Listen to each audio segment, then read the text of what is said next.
Daniel, justamente, digamos, para las personas que en este momento están poniéndose en contacto con nosotros, y es que en algún momento se pensó utilizar un mecanismo diferente al plebiscito, es decir, ese mecanismo de refrendación, ¿sí es el adecuado? A ver, hablar en unas democracias tan imperfectas como las que tenemos nosotros y alcanzar un grado, si se quiere, de madurez en este momento cuando se le consulta a una población sobre una situación ya finiquitada. O sea, los acuerdos se hacen entre las partes y las partes están sentadas en La Habana y el gobierno nacional no se sentó en representación del señor Santos o del ministro, lo que se representó, se sentó en una negociación como vocero de un país y para eso se le eligió como presidente y para eso la Carta Política le otorga una serie de facultades para poder adelantar ese tipo de conversaciones y de acuerdos. Entonces digamos que en un ejercicio de más allá de lo que la misma Carta había concebido en torno a lo que podía ser un acuerdo de paz, pues el gobierno decidió consultar, en mi opinión, cuando no tenía ni siquiera necesidad de hacerlo. Pero digamos que es válido en la medida en que eso le daría una mayor, yo no sé si hablar de legitimidad realmente, porque yo creo que la paz en sí misma se legitima en el hecho mismo de cesar una situación de violencia, se legitima en el hecho mismo de generar nuevos niveles de respeto a la vida, a la dignidad, a los derechos de las personas, al desarrollo, a la posibilidad, eso es lo que la va a legitimar.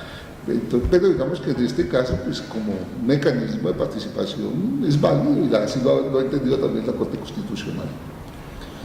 Así es, pues son las 6:48 de la tarde y muy importante que ustedes hagan sus aportes a través de la web, que interactúen con nosotros a través de Twitter, de Facebook, de nuestro live en YouTube, en donde estamos en este momento, y pues nosotros leeremos qué son esas cuestiones que ustedes nos están diciendo en este momento. Bueno, el plebiscito como se concebía antes de este año, antes de que se hicieran las reformas, hablaba de un umbral mucho más alto. ¿Cómo podemos ver esta disminución en el umbral que quedó en el 13%? ¿Qué papel juega este cambio en las reglas del juego del plebiscito? Yo pues sería más bien por preguntarme si la pregunta es ¿quién quiere la paz? O mejor, ¿quién no quiere la paz? Porque es que preguntarle uno a una sociedad que ha evidenciado por todas sus manifestaciones estar cansada de la guerra, estar saturada de tanta violencia, que viene exigiendo por todos los mecanismos que ya años, décadas intentando un proceso de paz, porque así se hizo en Caracas, Maguncia, Tlaxcala, etc. Y de cuando se logra ese acuerdo de paz, entonces decimos, después de décadas, decir, oye, ¿ustedes están de acuerdo con que se haga la paz? Cuando lo hemos intentado todo el tiempo, y lo hemos exigido y lo hemos pedido, y la Constitución ha dicho que ese es un derecho de aplicación inmediata, así nosotros, un derecho fundamental, así nosotros lo hayamos en la práctica, lo hayamos ido aplazando. Entonces, digamos que realmente entrar en la discusión de si ese es el umbral o no, a mí me parece que eso es muy santanderista. Eso es muy de poner por encima el tema de las normas. Las normas no se legitiman porque son normas, sino porque son justas, porque aplican en un sentido y en un momento histórico para obtener una solución a una problemática que tiene la sociedad. Desde el punto de vista formal, pues alguien podrá decir, oiga, eso es una ventaja que se está dando el gobierno para legitimarse. Pero por favor, la paz legitima el gobierno o la paz democratiza la sociedad. Esa es como la pregunta que hay de fondo. ¿O es que la guerra es la que nos está legalizando y legitimando esta democracia? Que, así como dicen, bendita sea la democracia que nos sigan matando. ¿Sí? Yo pienso que es una situación sui generis. Yo siempre he creído que la paz, y voy a decir algo que puede sonar horrible, la paz vale la pena cualquiera sea su costo. Entonces, yo creería que el tema, para mí, Desde el punto de vista constitucional está concebido, desde el punto legal está ratificado en el Congreso, ya fue el órgano que crea la ley en este país, que digo que eso valía, y que valía en esa disminución. ¿Por qué? Porque es que esta es una sociedad que históricamente ha tenido una abstención enorme también. Entonces uno le preguntaría, frente a esa abstención, ¿es legítima la elección de un presidente? ¿Es legítima la elección de un Congreso?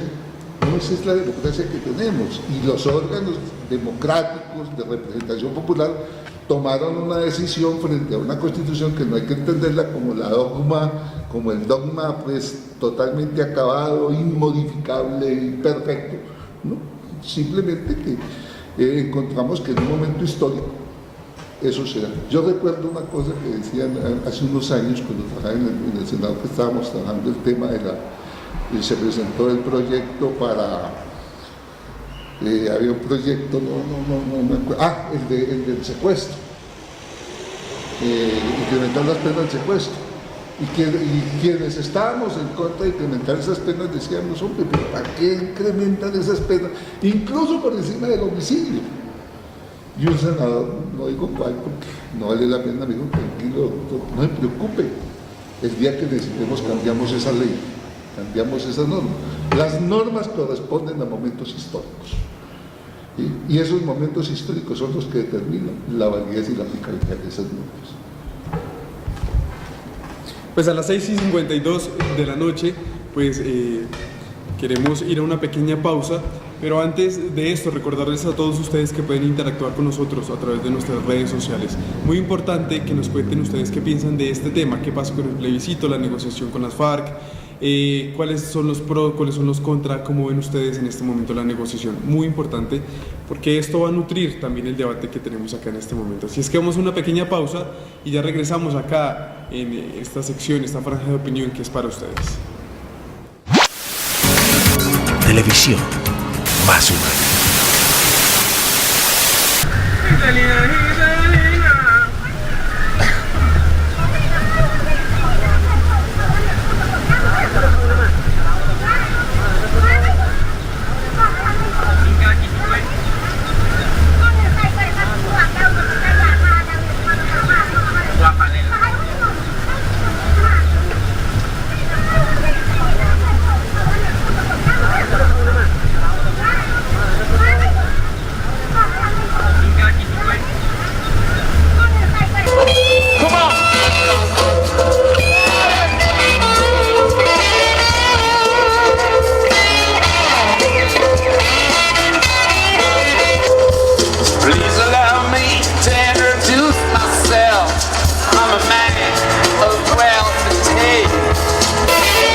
Televisión más humana.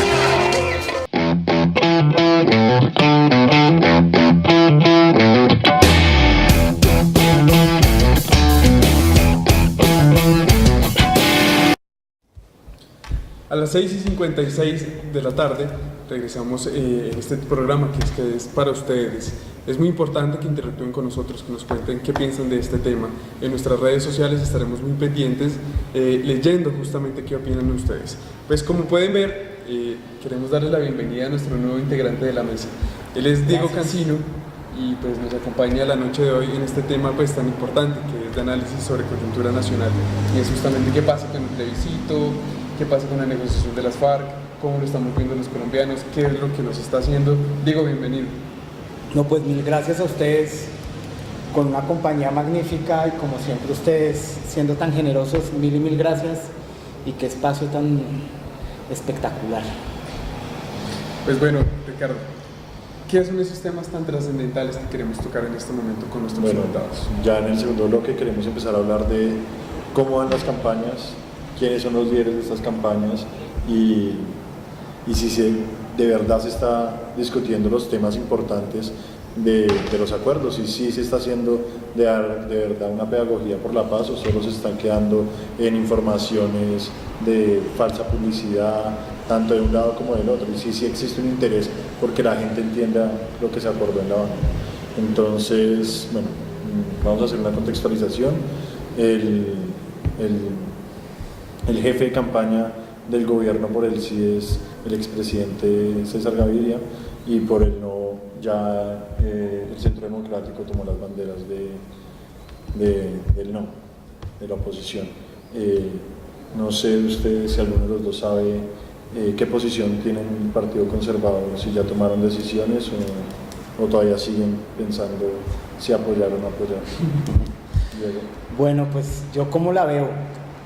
Yo veo que hay una campaña por el no, que además me parece importante que sean sinceros, que sean fronteros y que le digan no a la paz. Me parece que es un acto de sinceridad que hay que resaltar.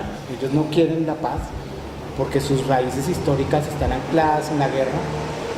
El líder de esa campaña pues es Álvaro Uribe Vélez, que sabemos, digamos, casi todos sus ministros están presos o investigados, sus generales están investigados, sus hermanos, primos, padres y familiares están investigados, y todo gira alrededor del paramilitarismo, de la guerra, del negocio de la guerra, la mafia. Y entonces pues es muy predecible que le digan no a la paz, pues porque están anclados en ese discurso y en esas prácticas y en ese negocio. Entonces por ese lado, digamos, yo lo veo muy claro, y es una campaña unificada que está cargada de mentiras. Ellos están haciendo una contrainformación no solo en Bogotá. Estuve en Puerto Asís con más o menos 350, 400 estudiantes de grado 11 y universitarios, y están cargados de contrainformación y hacen mucho daño. Imagínense en Putumayo, las veredas de Putumayo, pues la guerrilla pues ha hecho daño. Pero entonces también en los últimos meses Puerto Asís no ha tenido ni un solo homicidio, lleva mes y medio sin un solo homicidio y viven la tranquilidad. Pero los muchachos les han llegado una contrainformación de esta gente, pues que hay que desmentirla, porque lo que yo digo es una cosa: hagan campaña, es legítimo que hagan campaña por el no, pero jueguen limpio, o sea, fair play, no rompa las reglas, no diga mentiras. Y por el otro lado, yo que veo varias campañas por el sí, que eso es interesante. Hay campaña del sí, la que lidera el expresidente Gaviria. Hay una campaña del sí desde la izquierda que también es muy interesante. Hay unas campañas del sí que firmaron antes de ayer o ayer unos intelectuales muy reconocidos. Se está moviendo por varios lados reuniones por el sí, de ciudadanos, de movimientos ciudadanos, de mujeres. El movimiento de mujeres está jugada por el sí porque es que son los que más les ha tocado la guerra y son las que han construido paz en este país. Y entonces va a haber un momento que yo creo que va a ser pronto, que tiene que ser pronto, donde toda esta heterogeneidad de campañas, sin que cada uno ponga su agenda política, pero sí, carajo, es la hora de darle por el sí de manera unificada, pero también plural, con toda la fuerza, porque el momento es histórico. Se vino la paz y hay que votar por el sí. Sí, es un tema bastante, pues... Y lo del conservador, no sé.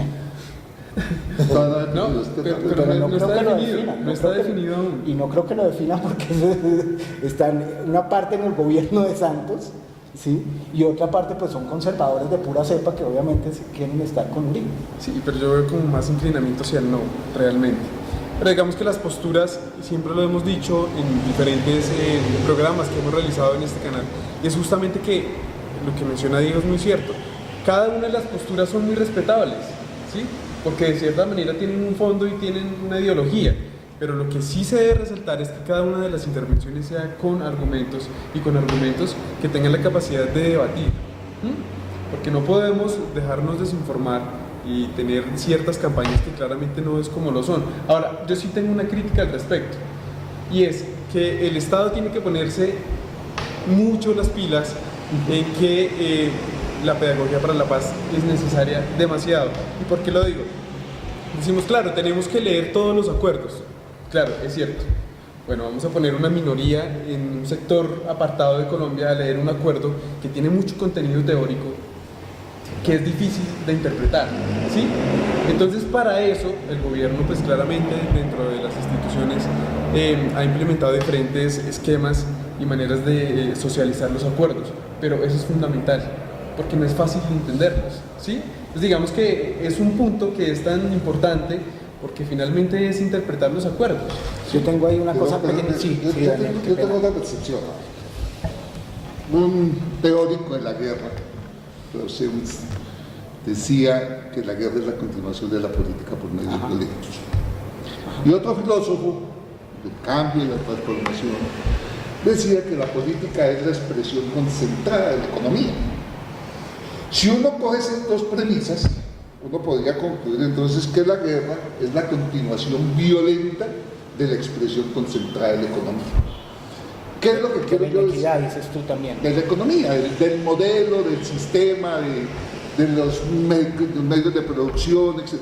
¿Por qué lo quiero señalar? Cuando tú preguntabas lo del conservador si uno mira la afinidad del Partido Liberal, por ejemplo, pues uno encuentra que el Partido Liberal es afín a todo este proceso de industrialización, de modernización, que basa su concepción económica y por tanto construye su visión política a partir de un desarrollo de una economía dinámica que obviamente solamente puede tener plusvalía, rentabilidad en la medida en que explote al trabajador y obtenga ganancias, y para eso se necesita dinamismo en la economía.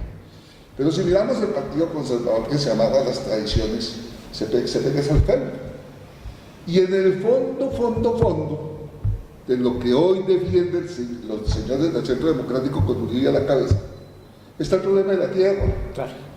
Y entonces lo que hay en el fondo es por qué esa oposición tan cerrera, cuando sabemos que llevamos años planteando una reforma, pero en la banda se dice, vamos a comprometernos en avanzar en unos procesos de reforma agraria que no cambien el problema de la propiedad de la tierra, pero que son tan inamovibles en el contenido filosófico, político y económico de quienes desde el conservatismo y todo ese desplazamiento que hubo, ese sector conservador del liberalismo de Uribe y todo eso, que hoy se centran ahí, y por eso dicen nosotros no vamos. No es un problema para mí de formalidades. O sea, la paz hace tanto a la economía como a la guerra. Y ellos encuentran que hoy la única manera de retener, por eso se están oponiendo a la evolución de las tierras, es que eso es un tema que está manejado. ¿Por qué hoy dicen no queremos que se regresen las tierras a sus verdaderos o a sus propietarios? ¿Por qué hoy salen a decir, cuando sabemos que históricamente este país no ha tenido títulos de propiedad en el campo, a decir, es que cómo van a demostrar? Yo cuando fui director del sistema de alertas tempranas de la Defensoría del Pueblo decía, hombre, ahí hay una historia en la Defensoría, en los 3, 4, 5 años que monitoreamos a profundidad el conflicto, ¿sí? En donde decía, mire, es tan sencillo decir, allí donde hubo conflicto, durante los últimos 10 o 15 años, el que tenga la tierra hoy, demuestre que la obtuvo de buena fe y a justo título. Claro.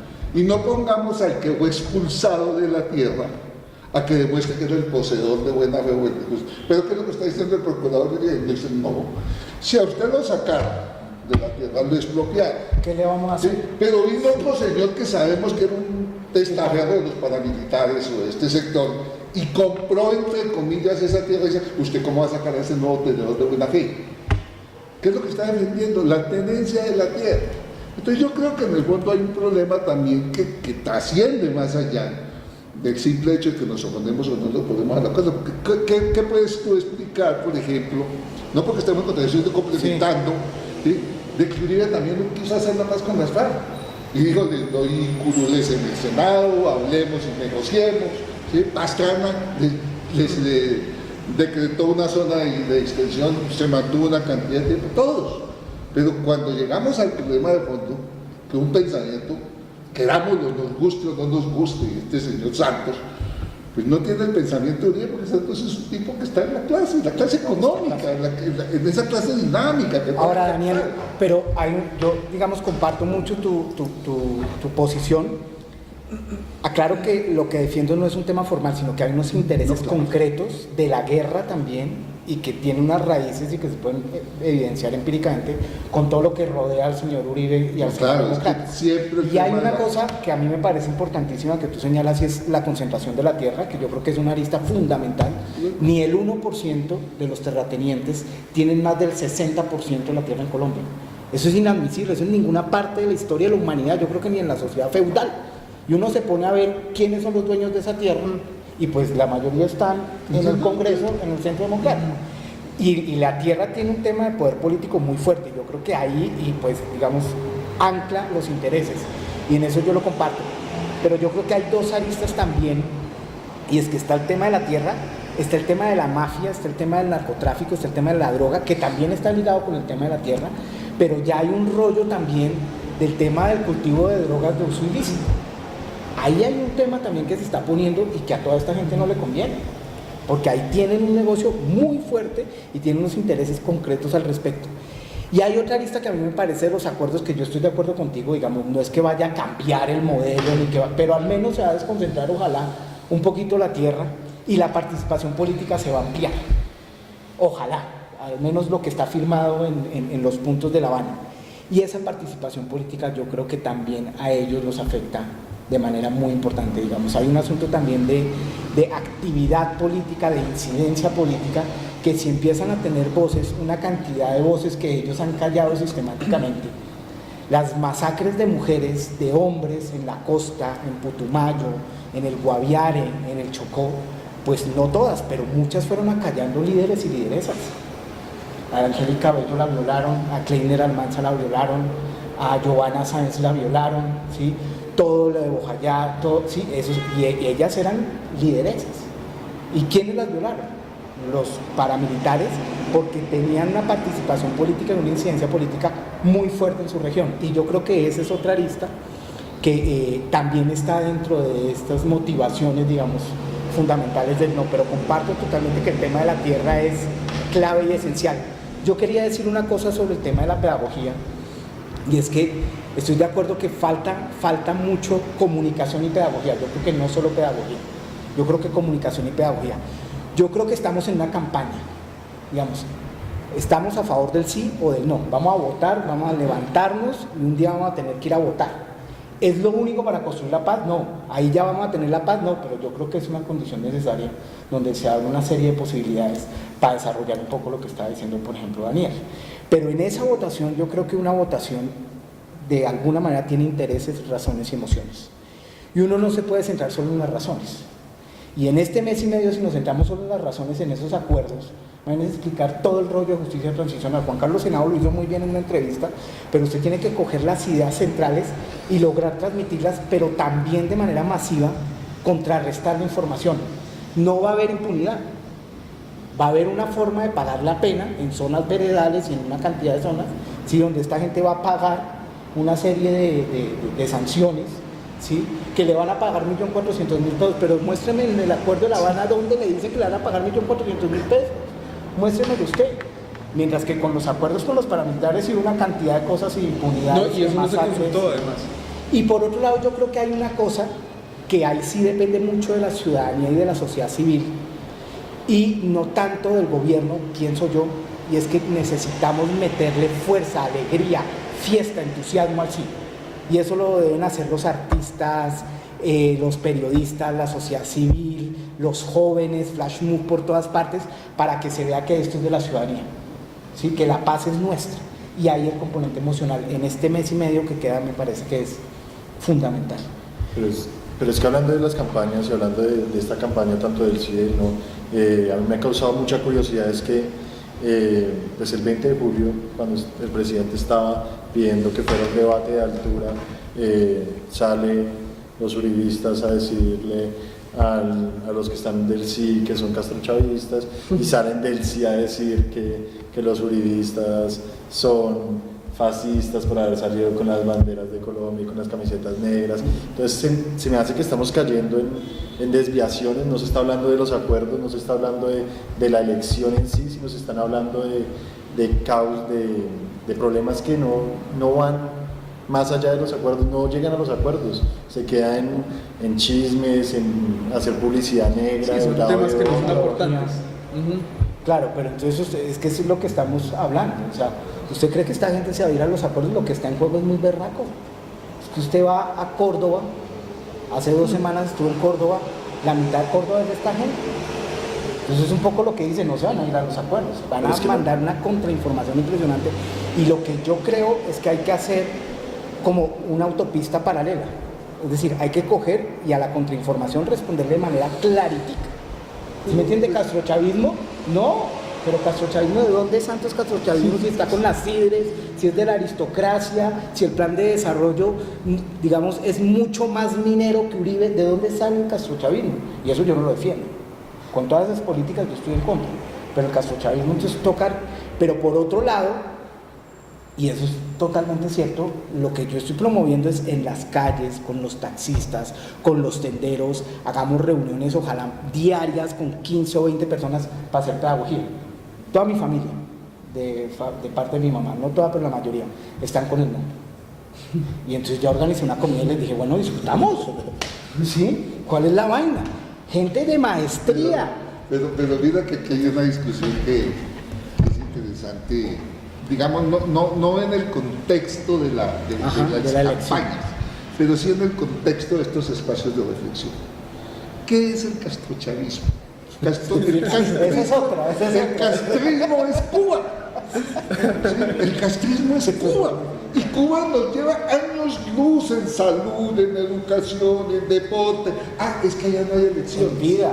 Pero es que aquí tenemos elecciones cada 4 años y vivimos cada vez peor.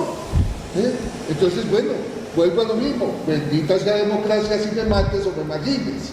No. Yo creo que crear esos diablos, ¿sí? Entonces uno dice, bueno, ¿y qué es el chavismo? Una posición que hay allí, porque es que entonces es muy complicado cuando uno dice, es que el chavismo es hoy Maduro. Yo puedo tener todas las críticas del mundo frente a Maduro, y creo que no representaría en un momento dado las aspiraciones revolucionarias que en un momento alguien pudo haber tenido. Pero a ver, ahí también meten a Correa, ahí meten a Evo Morales. ¿Sí? Y uno dice, a ver, ¿qué está pasando en Bolivia? A ver, ¿qué está pasando en Ecuador? ¿Sí? Este señor Margalleras se está gastando la plata del mundo, y Ecuador ya hizo no sé cuántas vías, autopistas excelentísimas en el Ecuador, que están dándole otra vida al Ecuador.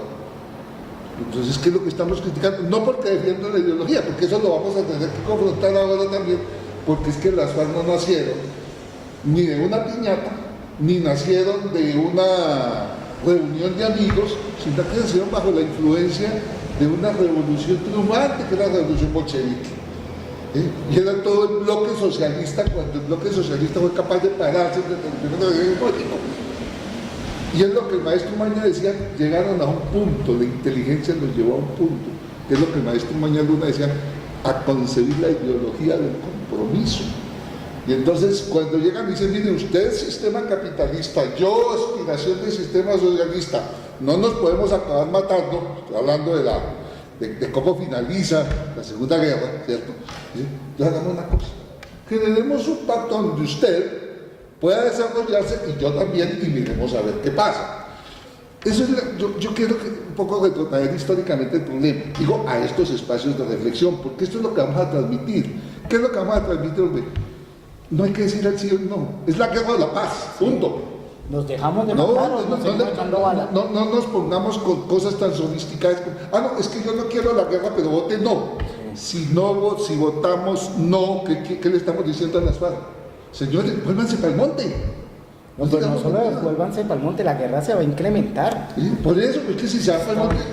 A ver, yo siempre le decía al compañero al inicio, dije, nadie se va a una guerra para hacerla indefinida e interminable.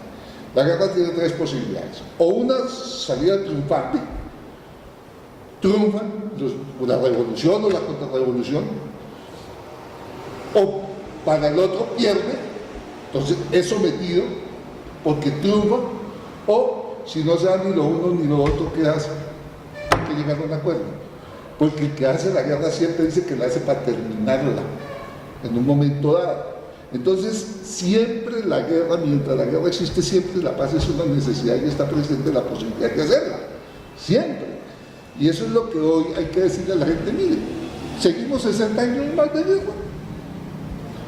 Y entonces digamos, pero digamos no que vamos a seguir 60 años más de guerra, digamos, son 60 años más de atraso, son 60 años donde el capital, donde el presupuesto hay que dejárselo a las armas, a acreditar el ejército, a problemas de seguridad, o nos damos la posibilidad de decir, hombre, vamos a quitarnos esta carga y pensemos a ver si mejoramos el tema de salud, pensemos a ver si mejoramos el tema de educación, pensemos si mejoramos el tema del desarrollo económico, lo que tú dices de los territorios, ahí está el Chocó. ¿Por qué el Chocó es una fuente? Porque es un caldo de cultivo. El atraso más aberrante de este país está en el Chocó.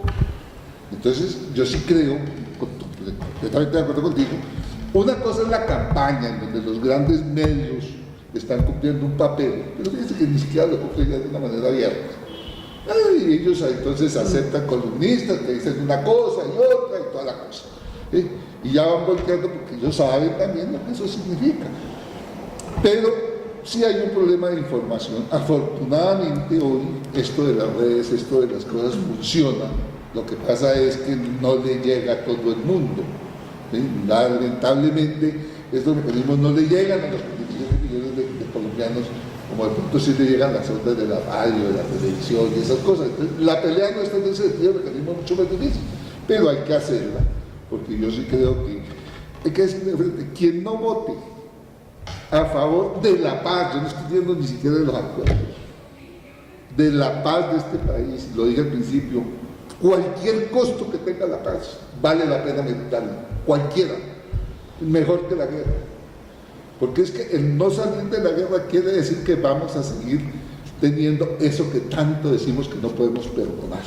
Mire, hay tres cosas que pero antes quiero dar un punto, y es que las FARC dijeron que si se pierde el plebiscito, ellos se pierden, se ganan y no van a volver a las armas. No han dicho eso. Yo lo que les escuché es: no nos vamos a levantar de la mesa. Pero yo no he escuchado que digan dejamos las armas. Es más, han dicho hasta. No, que no van a volver al monte. Eso fue exactamente lo que dijeron, fue que no iban a volver al monte. Te voy a decir ¿Sí algo, o no? Te voy a decir algo. No han salido del monte. Es que no podemos tratar las cosas no lo digo por cómo manejan los medios. No, es que si no hay paz, hay guerra. Si no se puede decir que van a renegociar los acuerdos, a ver, ya lo ha dicho la... No, y aún así es que es muy delicado, porque yo también escuché esa afirmación, y es que no van a volver a las armas, pero siguen en el monte y las consecuencias son impredecibles, pero además políticamente y para la vida de muchos ciudadanos es muy berraco. ¿Por qué? Porque es que es como que gana toda una fuerza que está a favor de la guerra y no se van a quedar quietos. Es decir, yo sí creo que la idea que se está defendiendo acá y es: nos jugamos la vida, o sea, nos estamos jugando la vida, o sí o no, y si gana el no, digan lo que digan, pues le dijeron no a la paz, y esto va a seguir, pero para años. Y yo creo una cosa, y es que mientras escuchaba y los veía a ustedes, a mí ¿qué me ha pasado? Yo he tenido como diferentes escenarios. He estado como en Putumayo, en Caquetá, en Montes de María, en Cauca, en el Guaviare, pero también como acá en Bogotá y en Cali. Yo veo que en estas elecciones se está jugando una cosa muy interesante, y es que los jóvenes, muchos están jugados y algunos son escépticos, pero cuando uno da muy buena información, clara, contundente, no solo se montan, sino que dicen: voy a hacer campaña.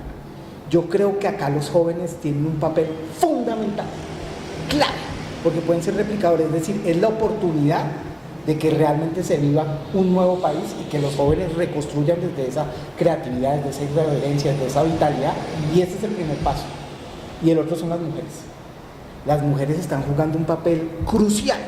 Yo en todas las regiones con quien me encuentro son mujeres convencidas. Mire, había una víctima en Putumayo que fue víctima, al papá se lo mató la guerrilla, después vio cómo un campesino llegaba como pues casi herido y lo salvaron, y la tercera experiencia que tuvo es un guerrillero que se desmovilizó y llega a la casa de ella, víctima pero también como solidaridad y todo.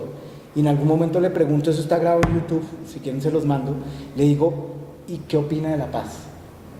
¿Se la va a jugar por la paz? Y esta mujer cambia el rostro, una mujer joven, y empieza a llorar y dice: pues claro que me la juego por la paz. ¿Cómo no me la voy a jugar por la paz? Porque ha vivido la guerra. Es que desde acá el que no ha vivido la guerra, al frente del Parkway, pues obviamente va a pedir guerra fresco.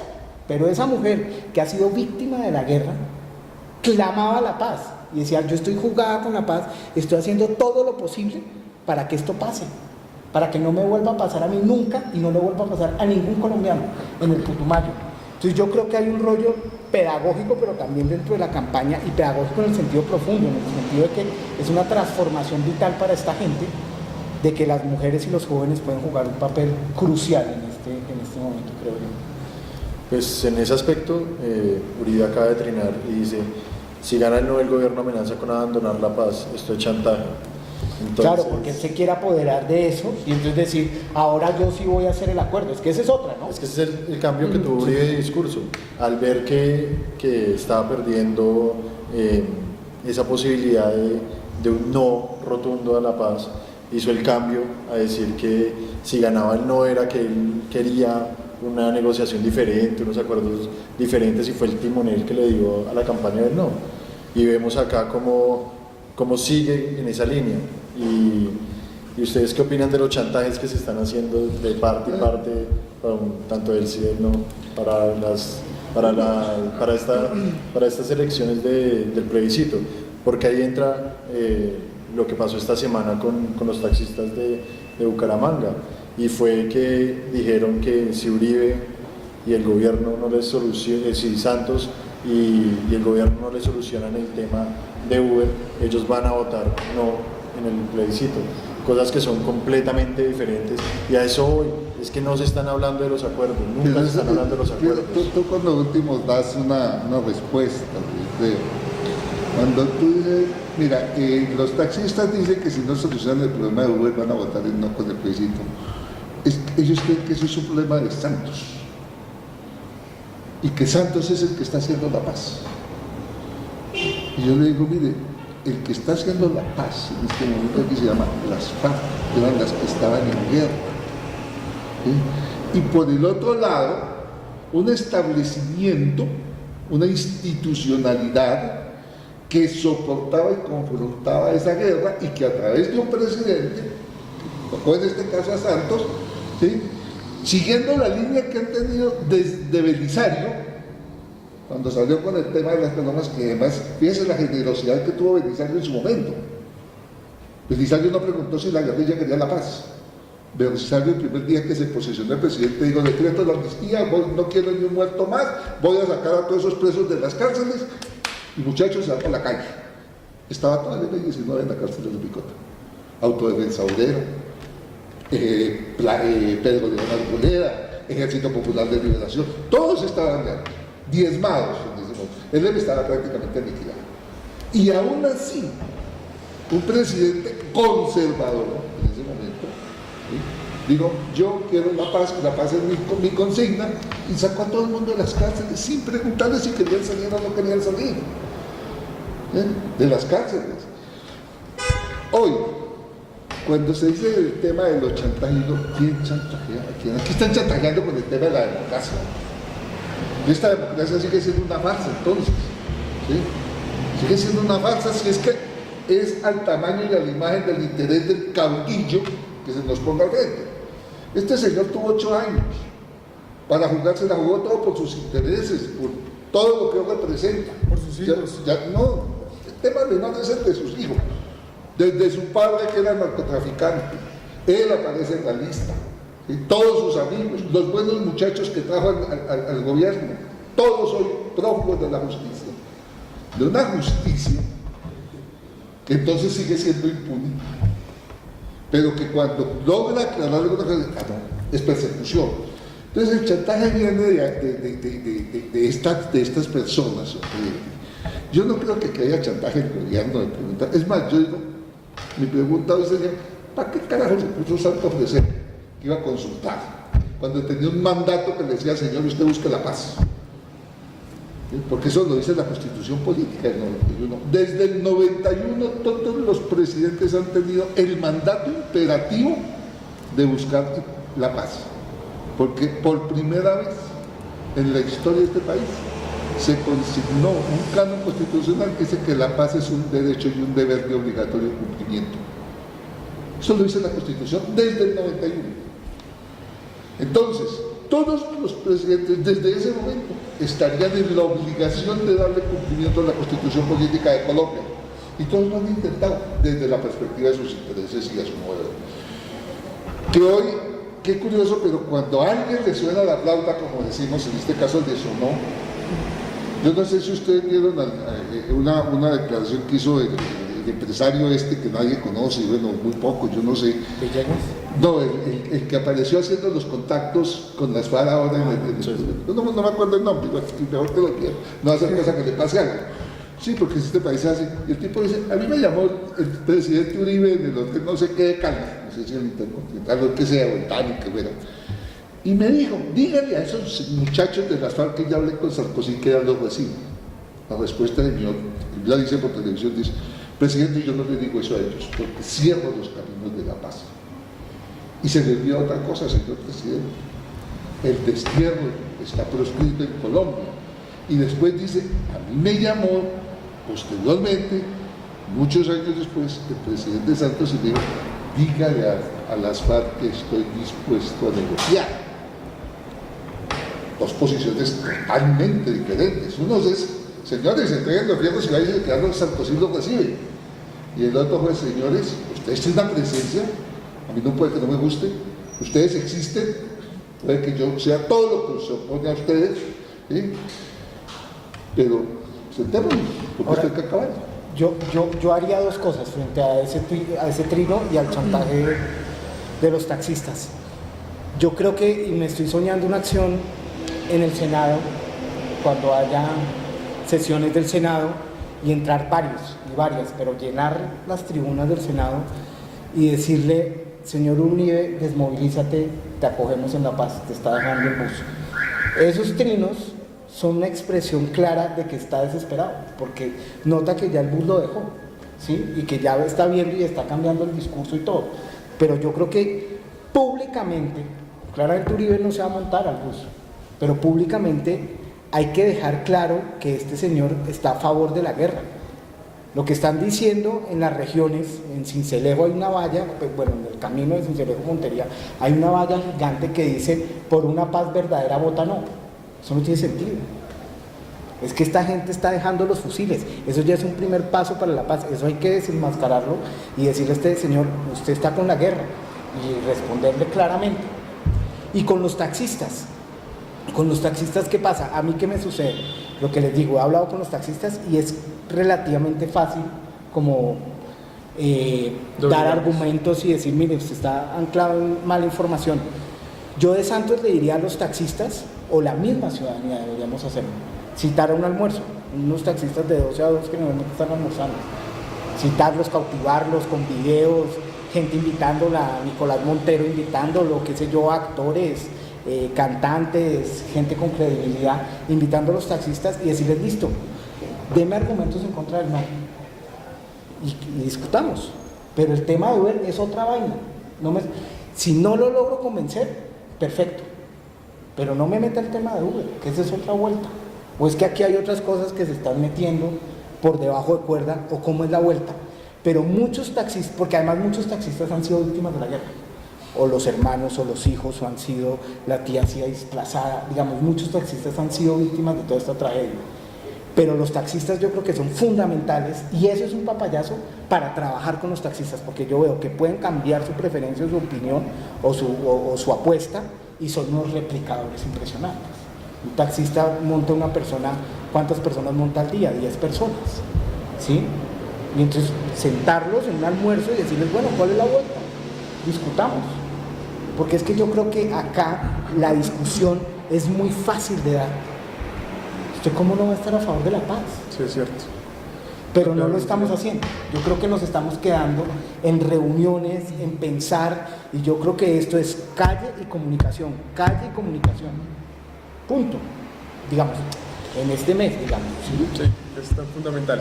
Pues bien, son las 7:29 de la noche, muy importante esto que estamos hablando en este momento, sobre la pedagogía, sobre temas tan trascendentales, mucho más de fondo de lo que es la guerrilla y sus cuestionamientos tan públicos que se han hecho. Vamos a una pequeña pausa y ya regresamos acá en la TV Más Humana con una temática muy interesante. Recuerden interactuar con nosotros a través de nuestras cuentas Twitter, Facebook y nuestro live en YouTube. Ahí estaremos leyendo ustedes qué opinan. Ya regresamos. Televisión Más Humana. Todo el que piense en la paz y el que le guste cantar, pues que se venga conmigo. Yo quiero que sea mi amigo y algo le quiero enseñar.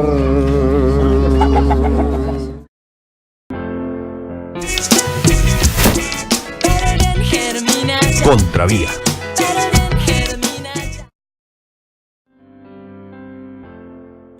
Televisión más humana.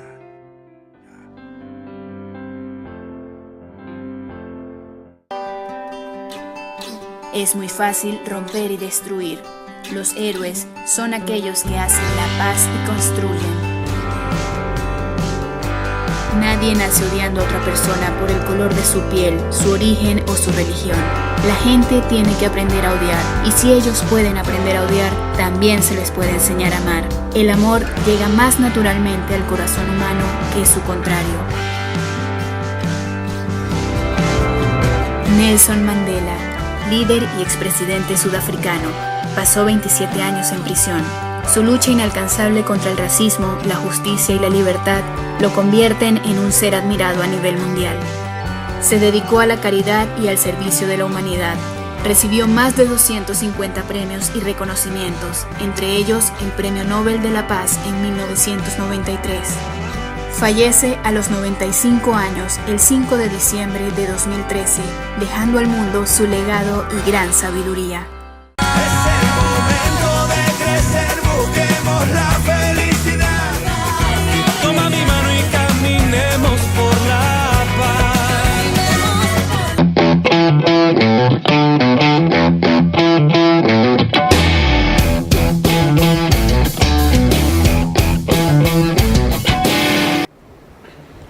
A las 7:34 de la noche regresamos una vez más en este programa, pues que ya lleva más o menos una hora de estar al aire y que sin duda alguna esperamos que sea de gran aporte para ustedes. Pero fuera de cámaras, en esta pausa que tuvimos hace un instante, estábamos hablando acerca de cuáles son esas diferencias de fondo que tiene las FARC y el ELN, porque digamos que los procesos dentro del Estado se han dado diferentes y hemos visto también que se ha logrado tener un acercamiento del gobierno con el ELN, pero digamos que no se ha llevado a algo tan contundente como sí pasó con las FARC, ¿sí? Pero quisiera preguntarle a Daniel, que tiene bastante conocimiento al respecto, y es para nuestros televidentes, como cuáles son esos puntos trascendentales a entender entre la diferencia de estos dos grupos. Yo creo que no solamente estos dos grupos, si nosotros miramos el trayecto histórico de lo que ha sido la insurgencia en Colombia, pues había una cantidad de siglas que citar, ¿no? El Ejército Popular de Liberación, el Destacamento Guerrillero Urbano Pedro Leonardo Bolea, la corriente de renovación socialista cuando se desprende del Ejército de Liberación Nacional, las FARC, la Ricardo Franco, el M-19, etc. Y uno dice, ¿por qué tantas?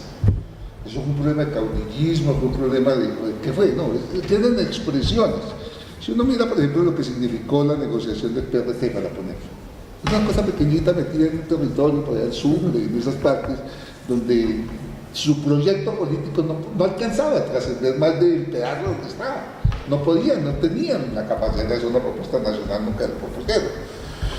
En el caso del M-19, el M-19 siempre planteó, yo siempre he dicho que el M-19 nunca planteó hacer la revolución en Colombia y democratizar la democracia. Y ellos provinieron a ver de sectores militares. El padre de los Pizarro es un almirante, ¿sí? Por cierto parece que de tendencia conservadora, ¿sí? Pero un hombre parece que muy íntegro en su planteamiento, no es el conservador de ahora, pues, no, un hombre muy íntegro en su pensamiento, y del anapo socialista, lo que llamaban ese sector. Ellos se reivindican a partir de un fraude electoral, que es el tema de cuando pierden las elecciones o le hacen perder las elecciones de Cerrado Espinilla y surge Misael Pastrana Borrell. El caso de las FARC es un tema que sale incluso de esa violencia bipartidista, ¿no? Esa violencia bipartidista que a todos nos marcó. Yo no conocía a mi abuelo porque lo fusilaron por ser liberal, ¿no? En el puente Cuetano. Y conocí a las FARC porque se robaron unos ganados que eran de la propiedad de mi padre. ¿Sí? Pero cuando se hace, que es aquí donde yo decía a los jóvenes, yo digo, esos jóvenes que estudian en las universidades, esos que construyen, cuando yo comienzo a descubrir el mundo, entiendo por qué suceden esas cosas. Y me acuerdo que la primero que me llevó mi padre, que era un dirigente liberal, perseguido por una vez, fue en el 65 ir a ver cómo las FARC habían masacrado 17 personas que dicen que en la toma que le hicieron en Zacauca, año 65. Uno puede decir, si yo lo miro desde el sentimiento, digo, oye, estos son unos asesinos. Si yo lo miro desde la historia, desde el conocimiento, desde esa construcción que yo tuve la oportunidad de tener, a costa de que muchos no pudieron acceder a la universidad, entonces los poquitos que accedimos, como que tenemos ese compromiso de entender los momentos históricos que hay en el país.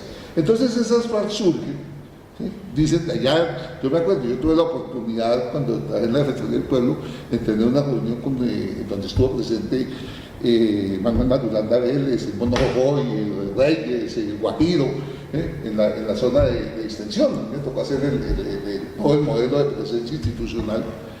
Y uno decía, oye, estos tipos bueno, yo no comparto muchas cosas, pero esos tipos con esos pensamientos que tienen frente a la sociedad y frente al país, ¿qué carajos están haciendo en el monte cuando necesitamos es que estuvieran debatiéndose en la plaza pública y no echando tiros aquí? Pero ellos decían, eso nos tocó hacerlo. No fuimos nosotros que fuimos, nosotros nos sacaron. Al ELN cuando lo sacaron de las universidades, al cura Camilo Torres, lo sacaron de Bogotá. O lo mataban o se iban. Entonces, hay que mirar cómo surgen esas organizaciones guerreras. Yo insisto, las FARC tienen sus paradigmas en el presupuesto de la revolución socialista, en perspectiva de una sociedad comunista. Ellos se reivindican dentro del marxismo, tienen una concepción teórica, manejan un discurso de materialismo histórico, materialismo dialéctico, etcétera, etcétera, y se consideran, nunca ellos han dicho que ellos van a hacer la revolución, siempre dicen, nosotros somos el faro de la revolución. Ahí viene un problema cuando se pierde la identidad entre partido y faro y esas cosas, que también tiene una explicación. Cuando recordemos el fallido proceso de las FARC, ¿qué pasó con la OP? Los mataron. Ahí los tuvieron, estuvo 2 o 3 representantes en la Cámara, y los tuvieron que regresar porque nuestra democracia estaba tan inmadura. Iván, estuvo este otro, estaba tan inmadura que no fue capaz de asumir, porque lo siguen viendo como los enemigos de la democracia cuando están jugando en la democracia. Daniel, a mí me gustaría hacer un par de comentarios sobre esta disquisición tan interesante que nos estás haciendo, pero me parece fundamental para después seguir en la disquisición. Pero es que me parece que das pistas muy importantes sobre lo que está pasando ahorita. Lo primero es, mencionas a los jóvenes. Entonces fíjense lo que pasó y me corrigen acá en la mesa, y es, digamos, el origen de las FARC es muy diferente al origen del ELN, muy diferente. Y hubo un momento que yo no viví, pero según lo que me han contado, que en el ELN los jóvenes jugaron un papel muy importante, desde su vitalidad, desde su irreverencia, pero también votando ideas permanentemente. Y en ese momento mucha gente con la que yo he hablado me dice, mire, la democracia estaba cerrada. O sea, era imposible generar esas ideas, lo que acaba de decir Daniel. El padre Camilo Torres, fundador de la Facultad de Sociología de la Universidad Nacional, pues el tipo se fue para el monte, ¿sí? Y un pensador impresionante. ¿Qué pasa en las circunstancias actuales? Ahora los jóvenes no están pensando en irse al monte. Es muy difícil que un joven en este momento esté pensando genuinamente en irse al monte. Y eso es ese es un cambio que no lo hemos notado, pero a mí me parece crucial. Y los jóvenes de las universidades y de las universidades públicas y privadas. Yo doy clases regularmente en la Universidad de los Andes y en la Universidad Nacional. Y a veces voy a la pedagógica. Pero lo que les dije, estuve en Putumayo. Los jóvenes tienen una cosa que es muy importante, y es que no están jugados con la guerra, que ya no se quieren ir al monte, pero no conocen muy bien del rollo. Entonces, si usted logra cautivarlos, ahí usted tiene una cosa. Pero para terminar y seguir con la disquisición, que me parece absolutamente exquisita, yo creo que hay una cosa, y es que hay unos orígenes históricos diferentes, que yo creo que es entendible que las FARC en este momento esté negociando, o esté sentada allá en La Habana. Yo creo que eso ya es irreversible. Yo creo que esta gente va a entregar las armas, está jugada con la paz, está haciendo unas cosas importantes en términos de gestos de paz. Pero el ELN, por sus raíces históricas, quizás está parado en otra orilla, ¿sí? También porque está peleando por un modelo minero. Pues por un modelo minero no, digamos, está en resistencia a un modelo minero, de la agroindustria, de todo este asunto que ha afectado tanto a Colombia en términos de recursos naturales, y ahí hay una apuesta política muy clara y son radicales en eso. pero yo creo que hay un tema que también hay que poner dentro del tema del origen histórico, pero también el momento político histórico. Y yo creo que eso es fundamental, digamos, la paz tiene que ser una paz completa y no la tenemos que jugar por eso. A mí me preocupa profundamente que no haya empezado eso, con toda, porque el momento político es fundamental. Y esta gente, yo creo que, digamos, lo que está en juego no es normal, trasciende cualquier cosa, un poco la frase de, por la paz todo, más o menos, sería el resumen de lo que decía. Pero también una cosa que Dale. el tema de los jóvenes para retomar el tema. Y te lo digo porque yo hace rato pasé por esa época. No, todavía, joven. Entonces, cuando nosotros nos tocaba, digo cuando nosotros en los sindicatos, cuando nos tocaba en los sindicatos, nos tocaba hacerlo clandestinamente. Nos tocaba trabajar con el stencil. Nos tocaba después del trabajo, después del estudio, ir a sacar el espacio, porque el trabajo era de 8 a 5 de la tarde, de 7 a 5, perdón, la universidad de 5 a 10 de la noche. Entonces uno tenía que ir después de las 10 hasta las 12 de la mañana para poder hacer trabajo sindical o político. Y tenía, ¿cómo se comunicaba? Con la chapolita que nosotros decíamos, claro, con el comunicadito tirado en el stencil, ¿sí? Y eso era el tiempo de elaborarlo, el tiempo de tirarlo, el tiempo de distribuirlo, que además había que hacerlo clandestinamente para que no lo vieran a uno. Oye, ¿ustedes cómo se comunican? ¿A cuántos le llegaron? Cientos, a miles. La juventud hoy no tiene la necesidad para cambiar el mundo y irse al monte. Claro. Ahí es donde está el valor de la tecnología hoy. ¿Sí? Ahí es donde está el valor. No para lo que la usan, para mantenernos desinformados y decirnos porque nos abruma. Entonces nos ponen en la serie. Fíjense hoy cómo nos muestra. Entonces, pues, los jóvenes hoy que a veces le preguntan a ciertos amigos y amigas, ¿cierto? Y dicen, no, es que yo no veo la televisión, no me gusta eso. El cuerpo de élite, ese me pongo a mirar, no porque me guste esas novelas. Digo, oye, qué descaro.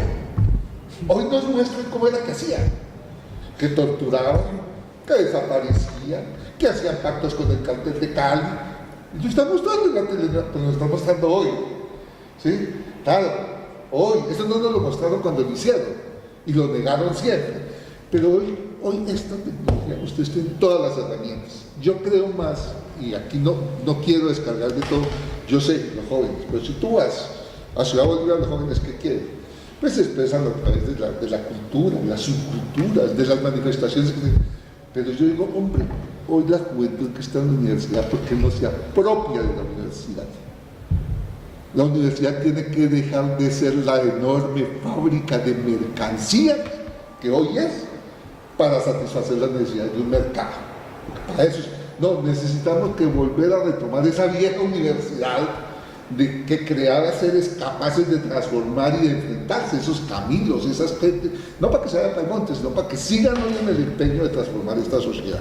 Pero espera, Daniel, que ahí yo creo que quiero intervenir porque ahí yo entro en defensa un pilín, y es que yo creo que los jóvenes, digamos, la universidad, digamos, está subordinada al ánimo de lucro en este momento, y en eso estoy de acuerdo contigo, y querían un proyecto, y aquí viene mi tema, había un proyecto de la señora que manejaba la cartera, no solo, sí, o tal vez solo su cartera, porque la educación nunca la manejó, y es la señora Campo. Y entonces quería incorporar el ánimo de lucro a la educación superior y a la reforma, la famosa reforma a la educación superior. Y yo creo que ahí los jóvenes nos dieron una lección. Claro. Y fue con una cosa desde la irreverencia creativa no violenta, que la de ese momento histórico fue fundamental, pero esta fue una irreverencia renovada. Y fíjate que fue la primera reforma legal que se cayó de Santos sin que pasara por el Congreso. No la pudieron erradicar por la presión social, por la creatividad. La séptima era llena de velas, una cantidad de videos de presión social. Pero además, dame un segundo. Pero además uno entrevistaba. Todo eso es cierto, y yo eso lo valoro, pero así mismo tú encuentras hoy, ¿sí?, cómo sacas profesionales validados por el Ministerio de Educación. ¿Sí? Claro. Que lo sacan de unos, casi de unos garajes en 2-3 años. Pero eso es culpa de la política y del Estado, pero no de los jóvenes. No, yo no estoy diciendo que sea culpa de los jóvenes, estoy diciendo que los jóvenes. Es que uno no puede decir, a ver, Eso es como el Pero niño. se la han tomado, No, es que eso se como- tomaron la eso- universidad, Daniel, se tomaron la eso- universidad eso- desde la claro. creatividad y lograron tumbar Pero una reforma espérate, de la mira, es educación. que eso es como el niño. El niño cuando está en el proceso de educación tiende a copiar las normas que está viendo. Y los jóvenes, obviamente hay unos que tienen esa capacidad, pero estoy hablando de la generalidad del proceso educativo. Hoy estamos discutiendo que si un manual o no manual, por Dios. ¿Sí? Pero hace 30 años era más o menos igual, ¿no? No, por eso, estamos en... Pero volviendo al 40 tema, años, 50 años incluso, yo creo.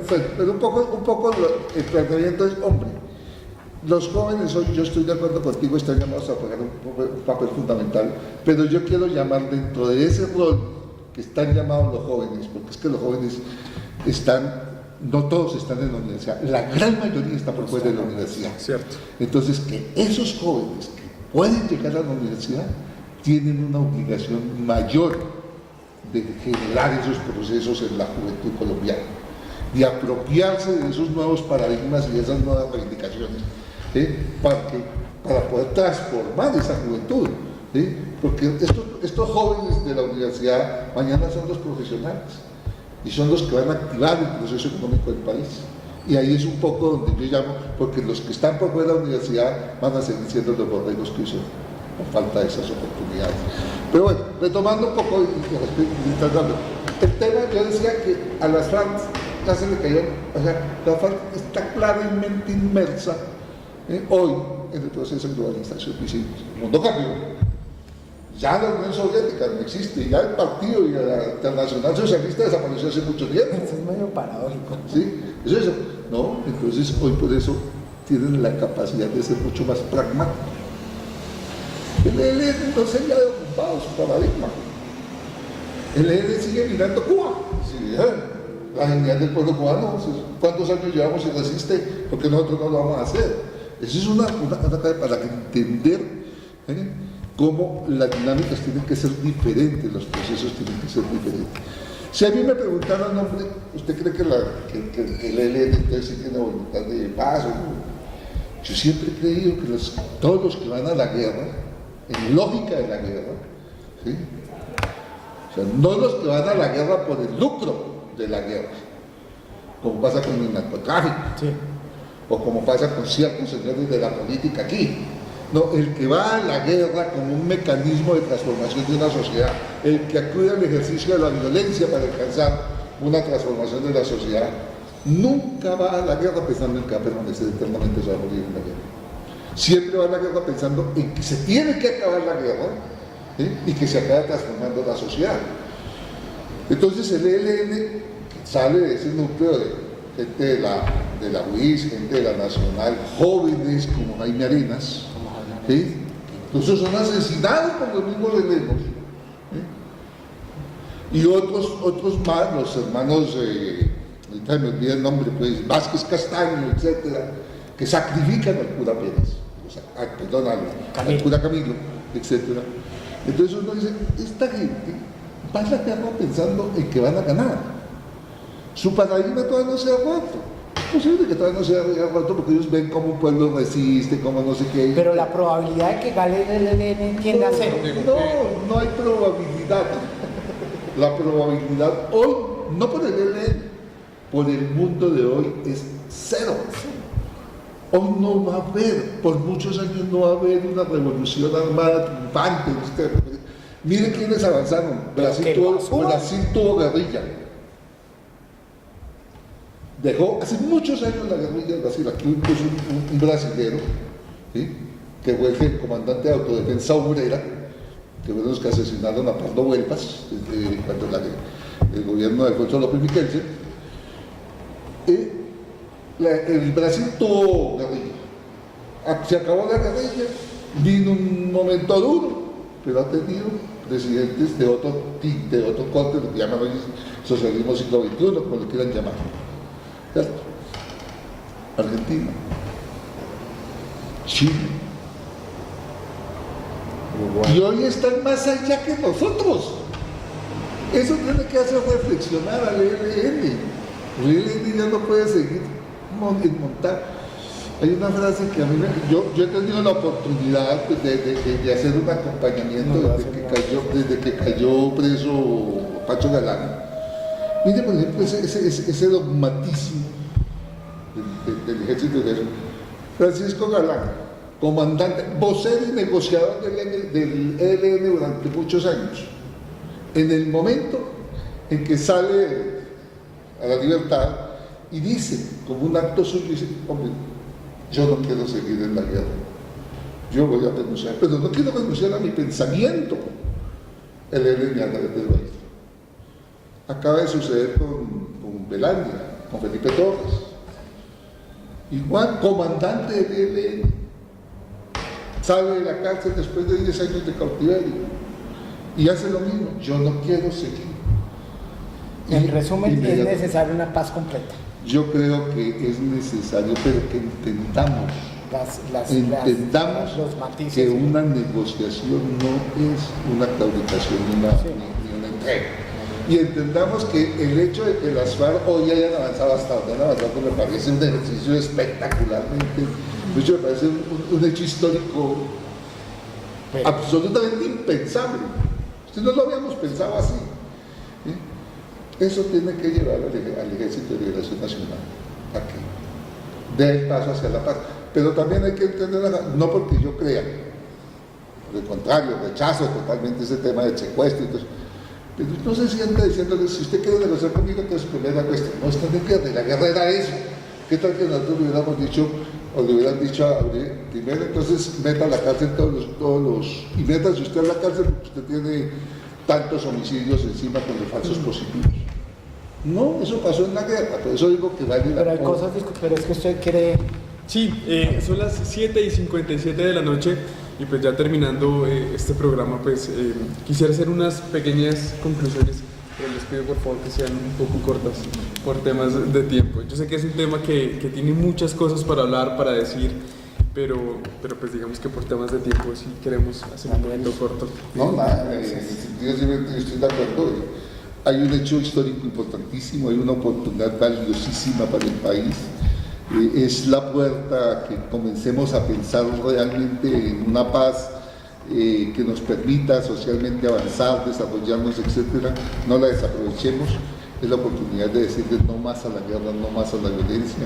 Hay que ir convencidos de que esta es una oportunidad histórica y hay que validar esos acuerdos de las FARC. Ese es como el objetivo central, debe ser ese, sin arandelas. Es decir, sí a los acuerdos, que después tenemos que construir la paz. Diego Cancino, pues yo creo que se vino la paz, yo creo que es irreversible, yo creo que sí es una oportunidad histórica, yo creo que esto es irrepetible, como se decía ahorita, es un momento que, digamos, no se va a volver a dar en muchos años y que no se ha dado en muchos años. Lo que hemos avanzado es mayúsculo. Yo creo que hay que jugar limpio, esa es una conclusión de la que hemos sacado hoy. Hay que estar en elecciones, hay que jugar, sí, no, pero hay que jugar limpio. Y yo creo que es el momento de que silenciemos los fusiles y de que transitemos de hacer política con balas a transitar a hacer política con la palabra. Y estamos ante esa oportunidad de hacer política con la palabra. Bueno, para concluir, quiero hablar de lo que hablaban de la juventud. Pues sí, en la ley 30, en la lucha de la ley 30, la juventud fue bastante importante. Se logró algo que nunca se había logrado, era que las universidades públicas y las universidades privadas lucharon juntas por un fin, pero teniendo en cuenta el futuro, lo que se vino después de la ley 30 fue que se desapareció la mano, no tienen unidad, se acabó esta unidad, y ahí sí le doy toda la razón a Daniel, donde le hace el reclamo a la juventud que está educada, que no tiene una posición clara, que no ha tenido una posición clara ahorita en el plebiscito, que no han tomado las riendas de campañas, y le falta ese empeño a la juventud en ese sentido.